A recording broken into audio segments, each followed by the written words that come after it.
March 10, 1945. 2 a.m. in Tokyo's Nihonbashi district. Inside the emergency station, the district coordinator tried to write in the logbook as the building shook violently. His words captured the nightmare unfolding outside. The rain is on fire. The air itself has become flame.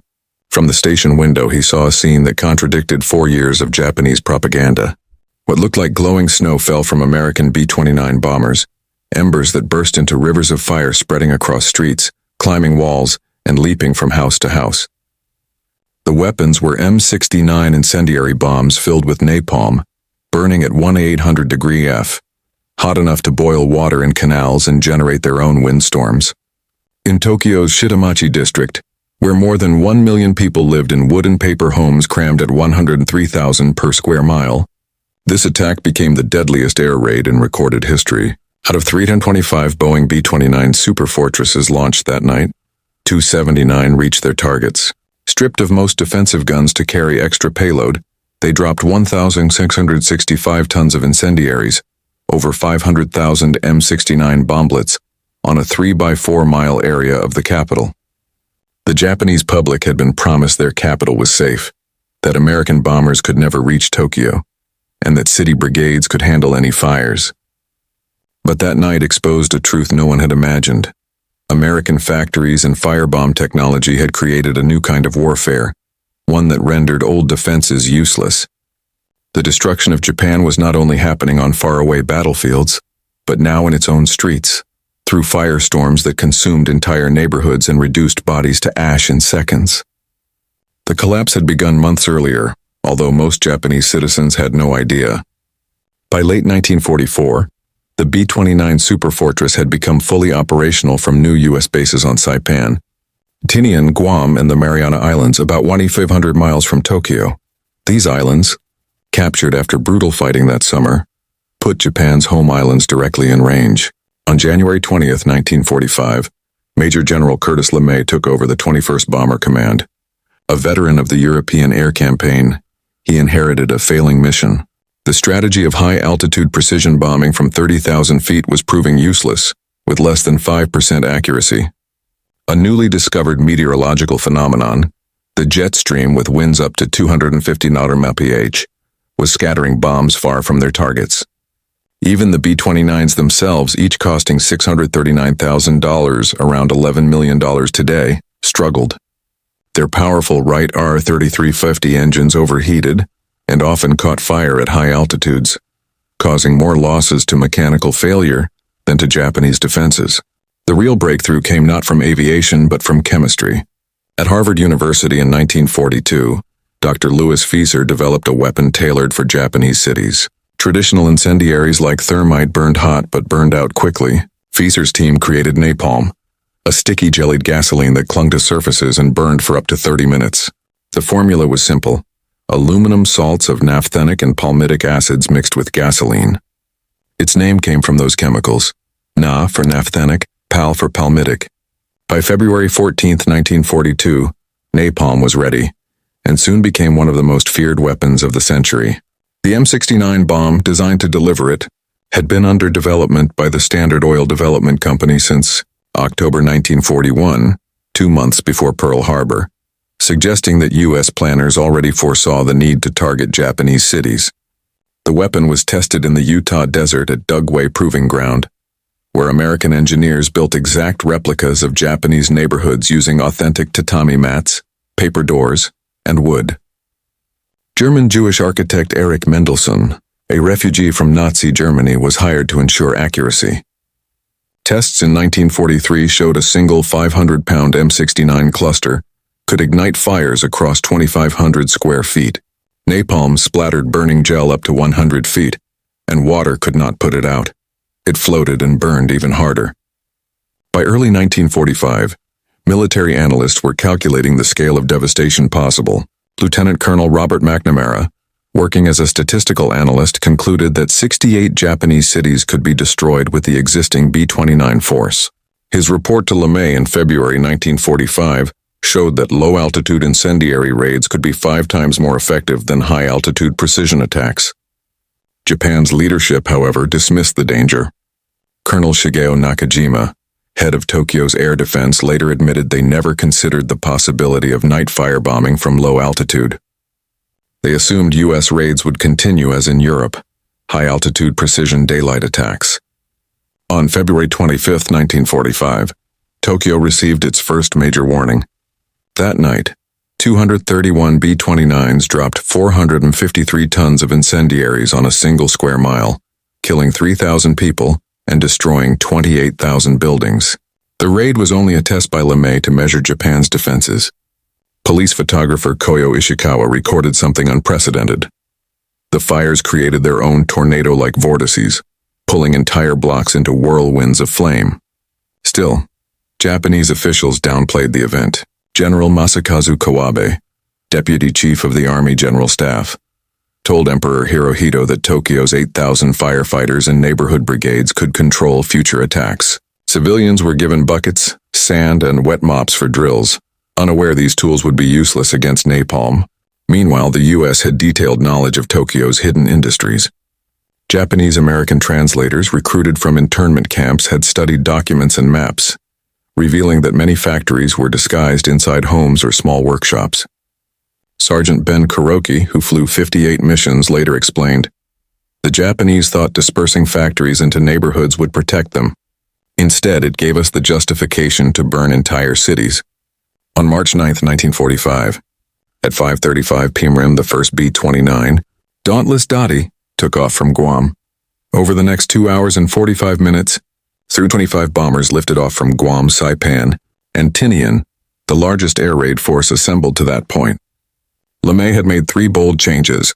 First, he stripped out all defensive guns except the tail, removing gunners and ammunition to carry maximum bomb loads. Second, the planes would attack at night at altitudes of 5,000 to 7,000 feet, too low for heavy anti-aircraft fire and below radar coverage. Third, each bomber carried 40 clusters of incendiaries, 1,520 M69 bomblets, double the usual payload.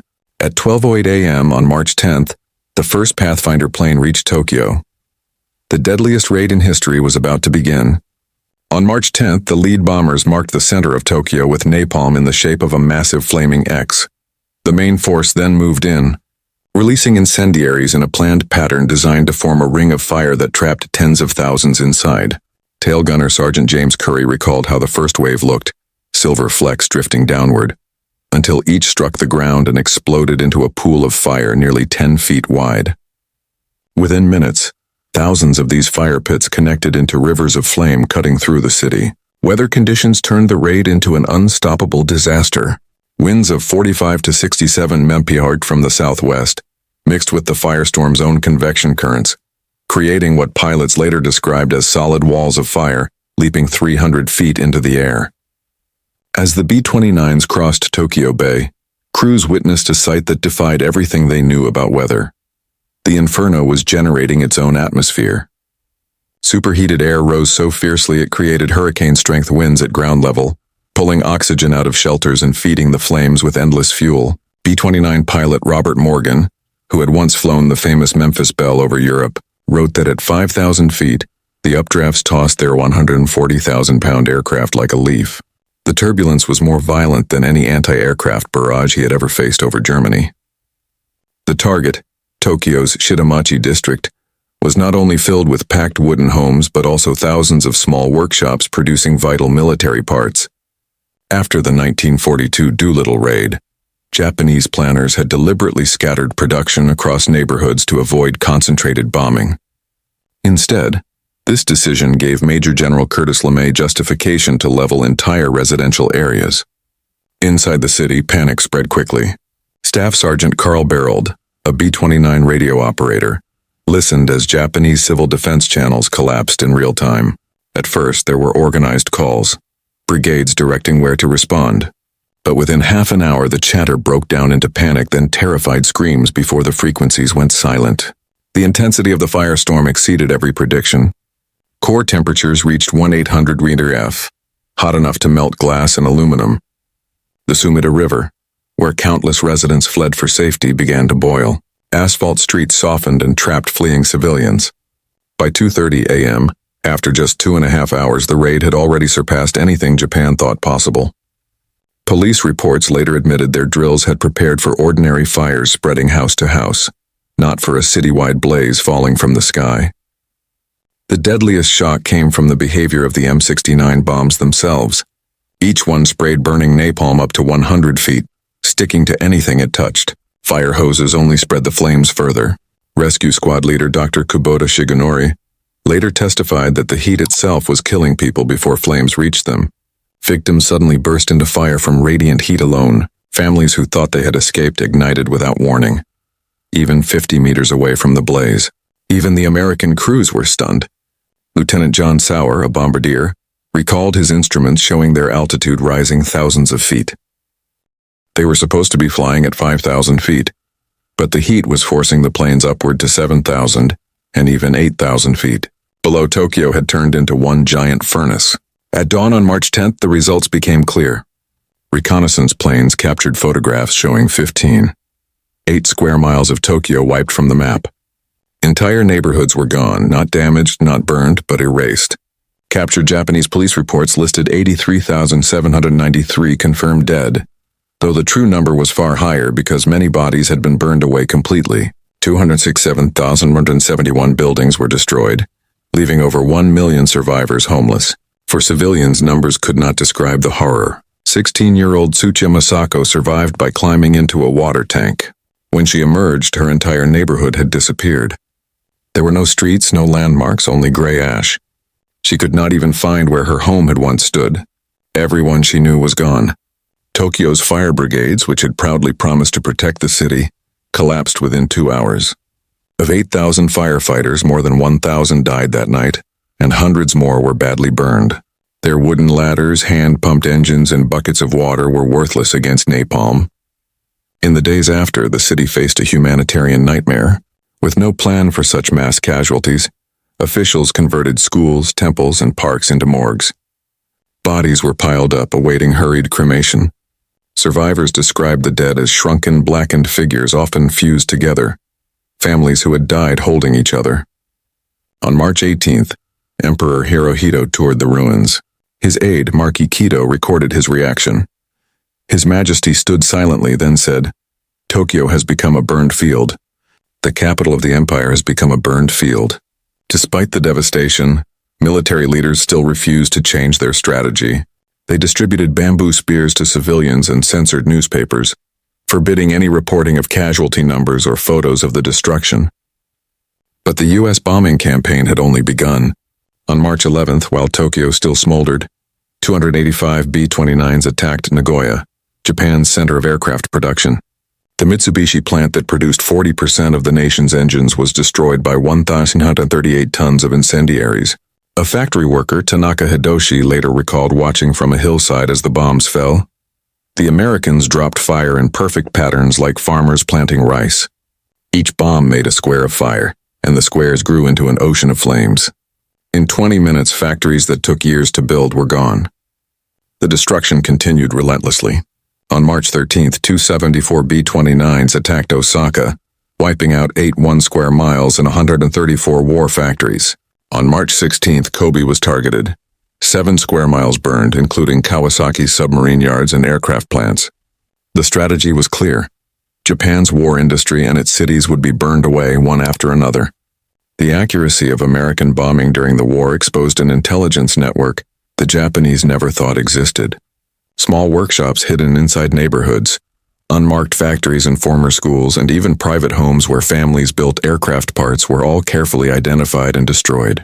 After the war, investigations showed that U.S. intelligence had mapped out Japan's entire industrial system, using pre-war business records and Japanese-American translators. By April 1945, the firebombing raids had reached such intensity that Japanese military psychiatrists reported signs of spiritual collapse among civilians. Secret police documents later uncovered revealed growing doubt across society.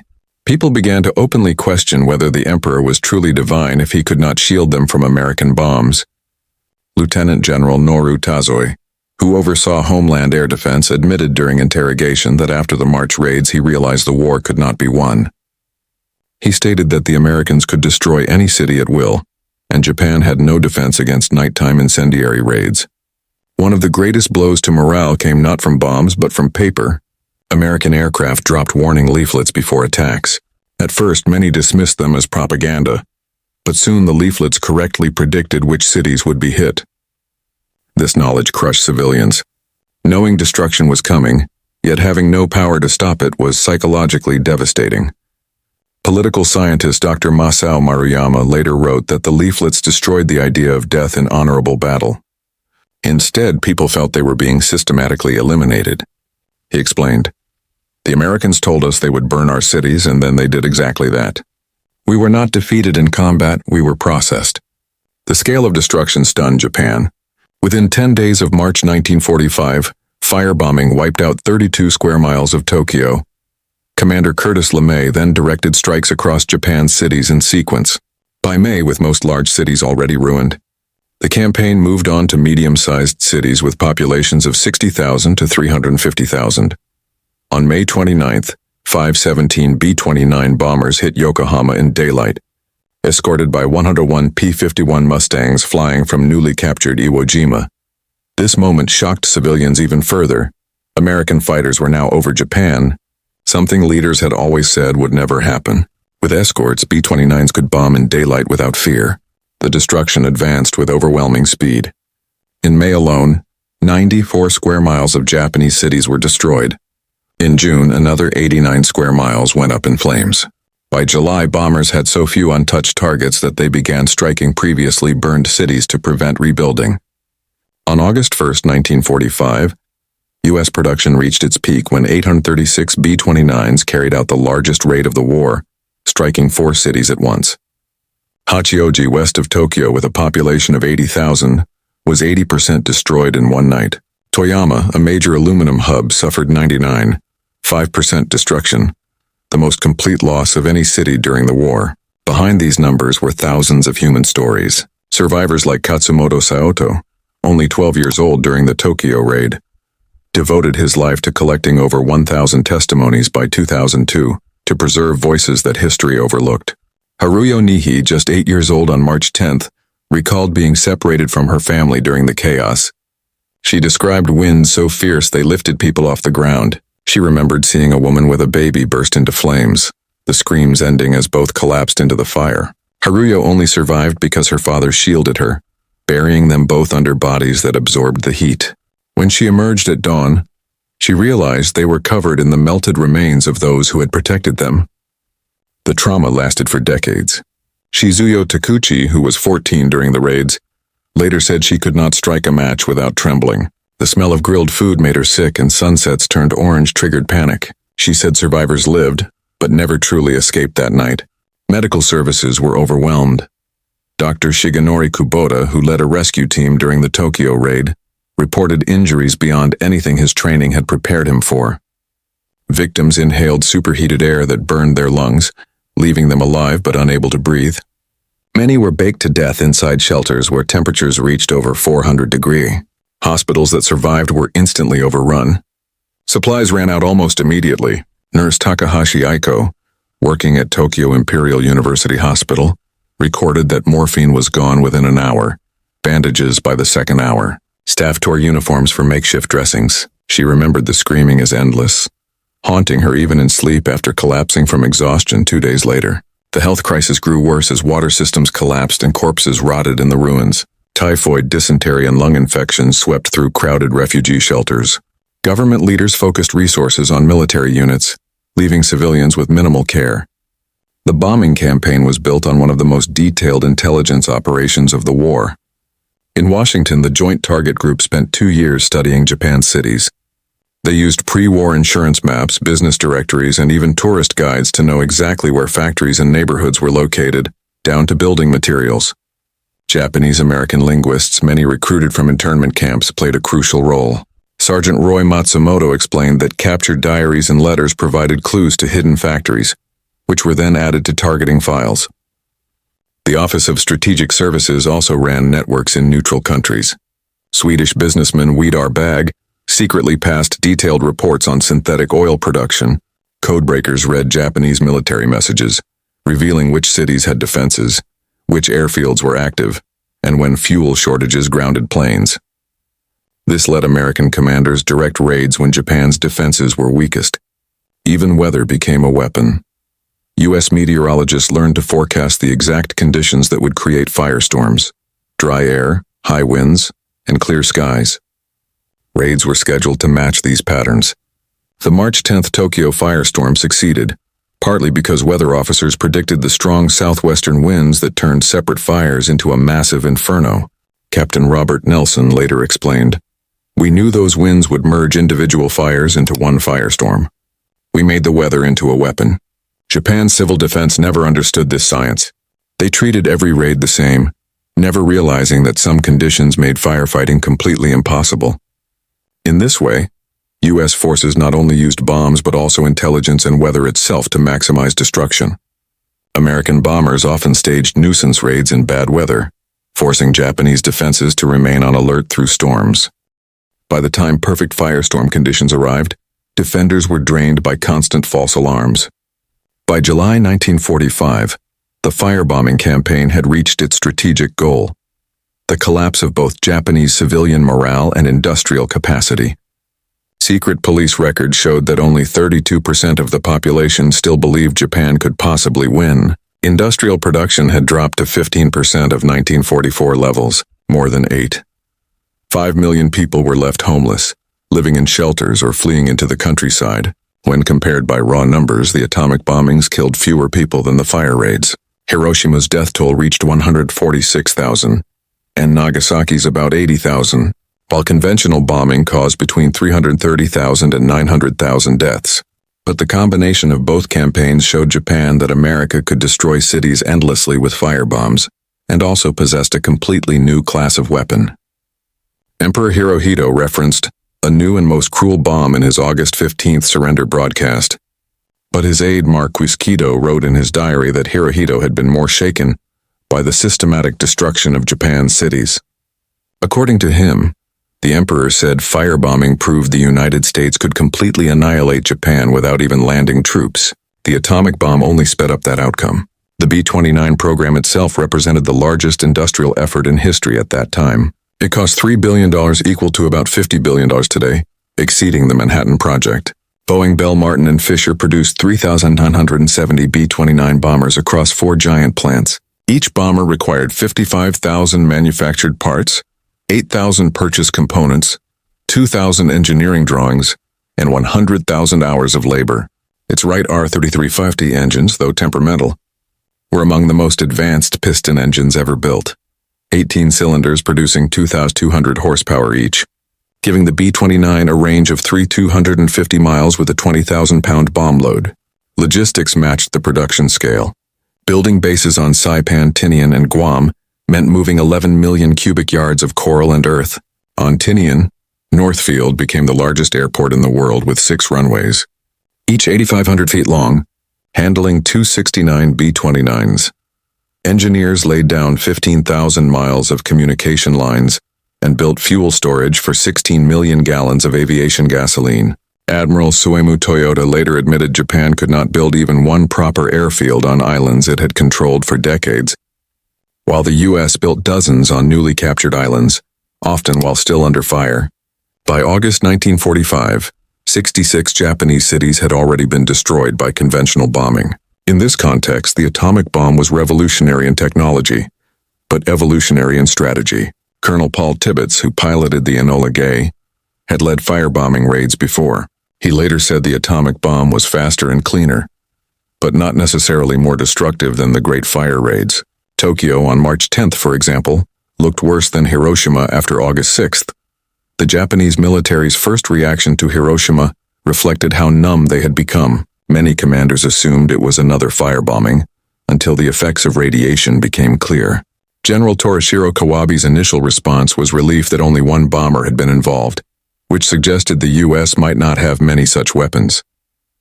What the atomic bomb changed was efficiency. A single aircraft could destroy an entire city, where hundreds had been needed before. Combined with radiation that killed survivors in the weeks after, it convinced even die-hard military leaders that the war could not continue. Within the Supreme Council for the direction of the war, surrender was fiercely debated.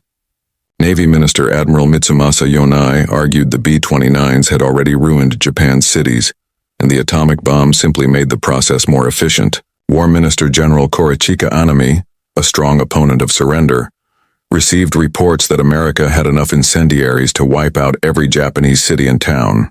His intelligence staff confirmed that U.S. industry could sustain the bombing campaign indefinitely. Prince Fumimaro Konoe gave Hirohito the starkest warning. American bombing had already erased Japan's ability to fight.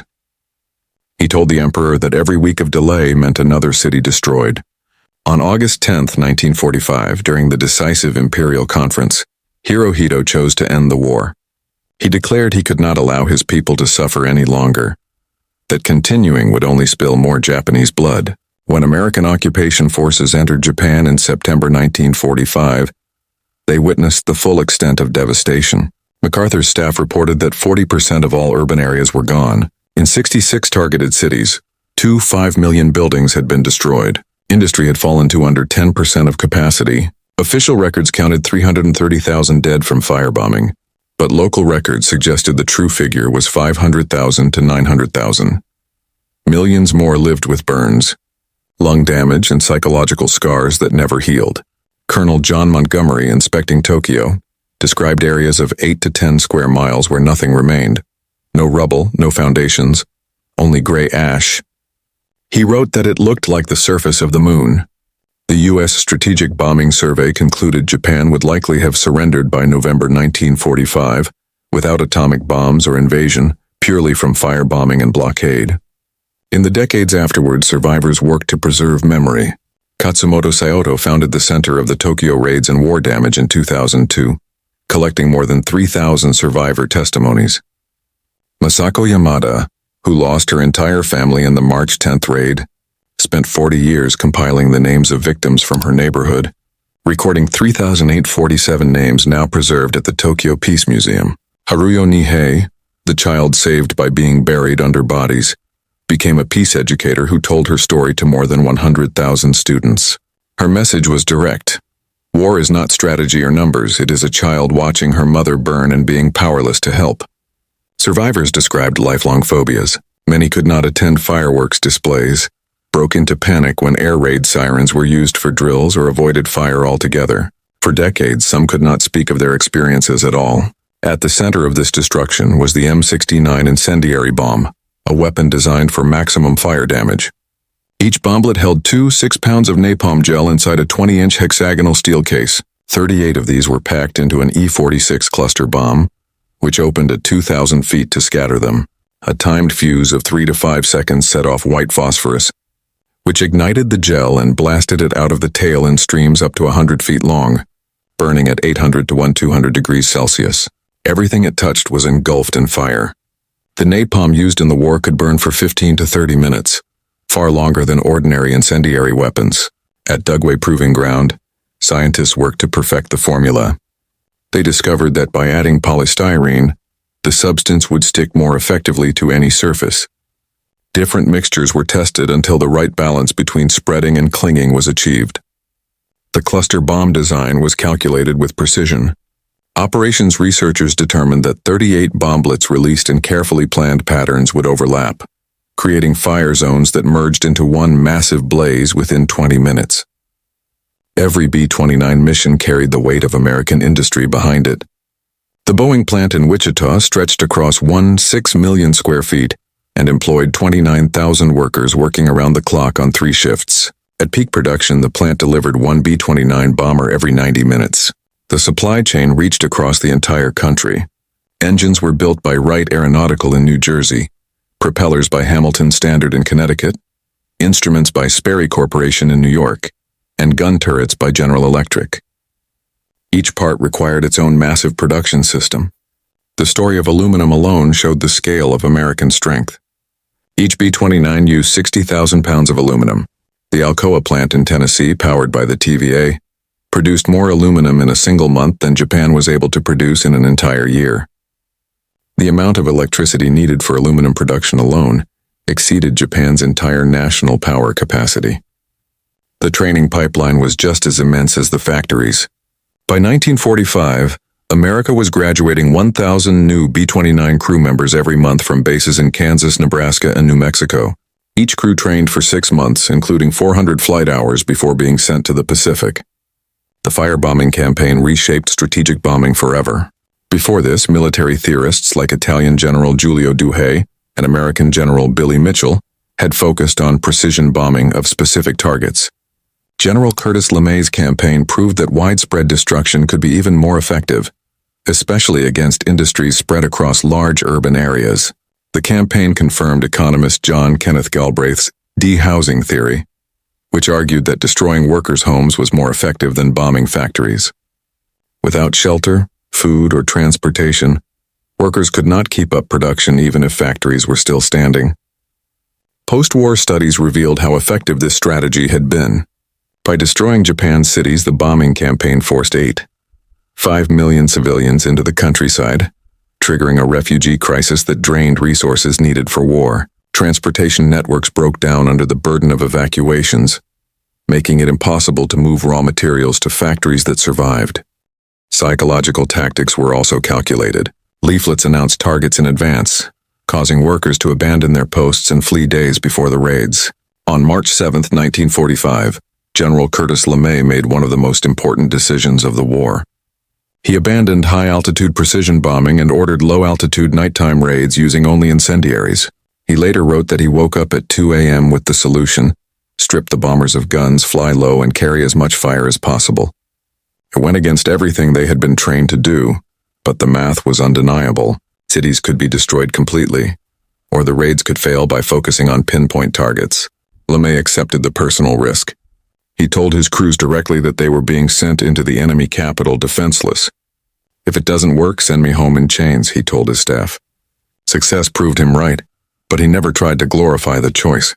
In his memoirs, he admitted, "We knew we were going to kill a lot of women and children, but if the war had continued, millions more would have died in an invasion." It was simple arithmetic, horrible but necessary arithmetic. The firebombing changed Japanese society in ways that lasted for generations. The concept of mujo, or impermanence, took on new weight as entire cities vanished overnight. Traditional wooden homes, shaped by centuries of culture, were no match for modern firepower. Post-war rebuilding reflected the trauma. Cities introduced wide boulevards as fire breaks, enforced concrete construction codes, and designed public parks as evacuation zones.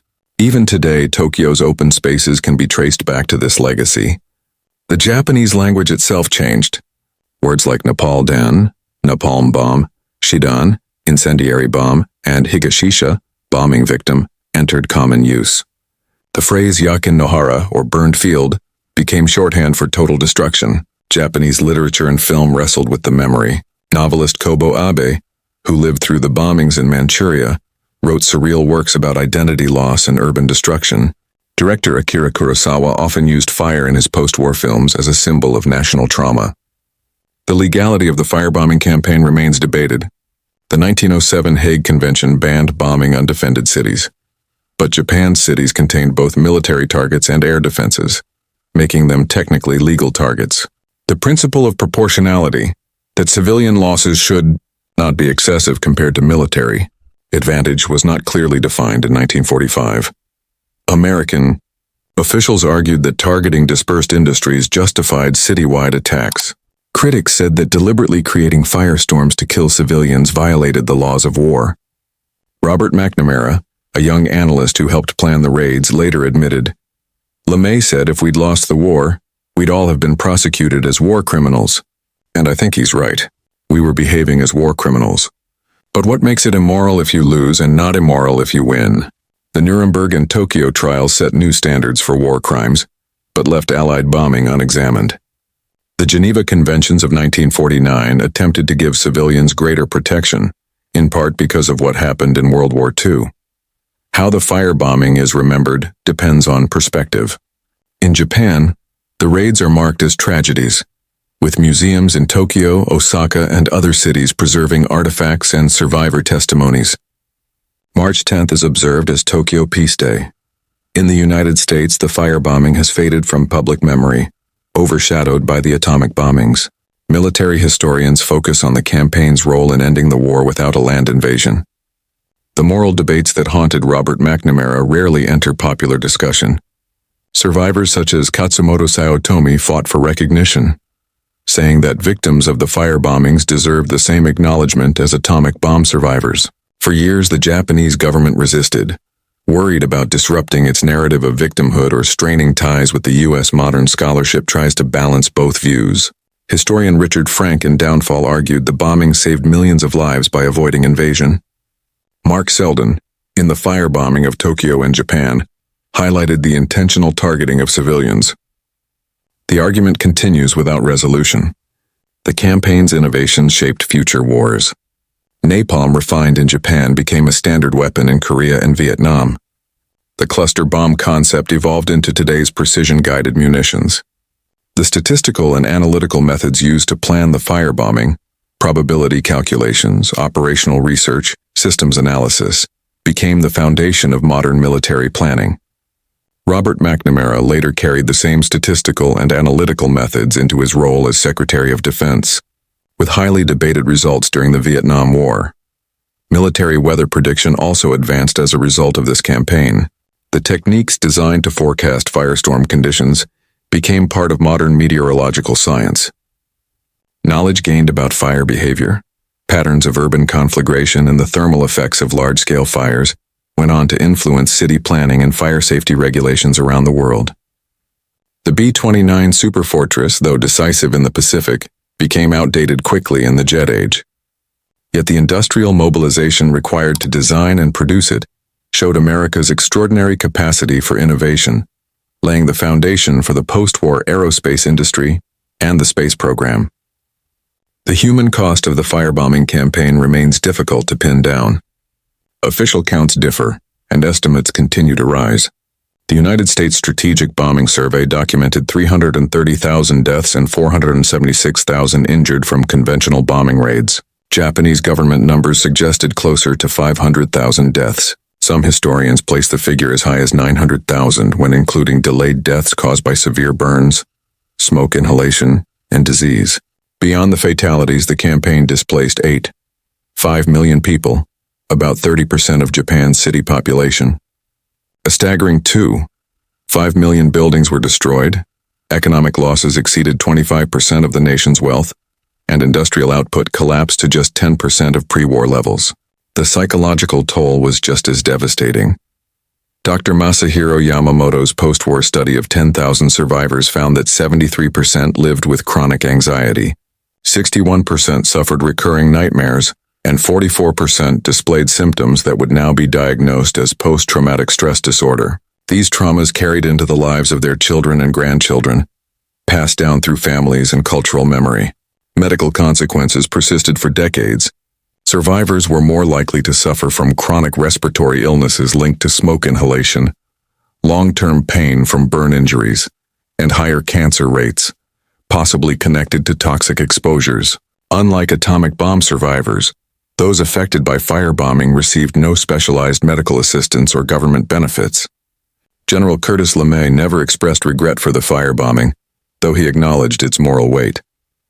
In his autobiography, he wrote, "Every soldier thinks something of the moral aspects of what he is doing, but all war is immoral, and if you let that bother you, you're not a good soldier." His deputy, Brigadier General Thomas Power, was more blunt. "We killed more Japanese civilians in the firebombing than died in Hiroshima and Nagasaki combined. We knew what we were doing. The idea was to kill enough people that Japan would surrender. It worked, but at what cost to our humanity?" Japanese perspectives changed over time. In the immediate aftermath, survivors spoke mainly of victimization. Later, some recognized that Japan's own aggression had provoked devastating retaliation. Katsumoto Saotome, one of the survivors, argued for a universal lesson. The firebombing shows what modern war means, the complete destruction of civilian society. This is why we must never have another war. American airmen who took part had mixed reactions. Many insisted the bombings were necessary to end the war quickly. Others carried heavy guilt. Tail gunner Joseph Majeski avoided speaking of his missions until the final days of his life. "I saw the fires we set. I knew people were dying down there. Women, kids. You do what you have to in war, but it stays with you." The firebombing of Japan marked the peak of strategic bombing theory. industrial warfare, and technological innovation. In 9 months, U.S. forces dropped 158,000 tons of bombs, leveling 175 square miles across 66 cities. The campaign killed more civilians than 2 years of ground combat in the Pacific. It succeeded because of detailed planning, unmatched industrial capacity, and bold tactical shifts. LeMay's decision to strip defensive weapons, fly low at night, and focus exclusively on incendiaries doubled bombing effectiveness overnight. Napalm, perfected for Japan's wooden cities, became the perfect weapon for creating firestorms. But that success was built on the deliberate targeting of civilian populations. The dispersion of Japanese industry offered justification, but not moral defense. The planners knew they were killing non-combatants on a massive scale, and pressed ahead, convinced that civilian casualties would break Japan's will to fight. Survivor testimonies cut through the statistics. Haruyo Nihei pulled from beneath a pile of corpses. Yoshiko Hashimoto discovering her mother's burned remains. Katsumoto Saotome running through seas of fire. These personal accounts keep alive the reality that entire families and neighborhoods were consumed in a single night. Modern Tokyo still carries hidden scars. Public parks and broad boulevards sit on ground cleared by firestorms. Memorials list districts that disappeared entirely. Elderly survivors still react sharply to sirens, avoid grilled food, and dread the sight of red sunsets.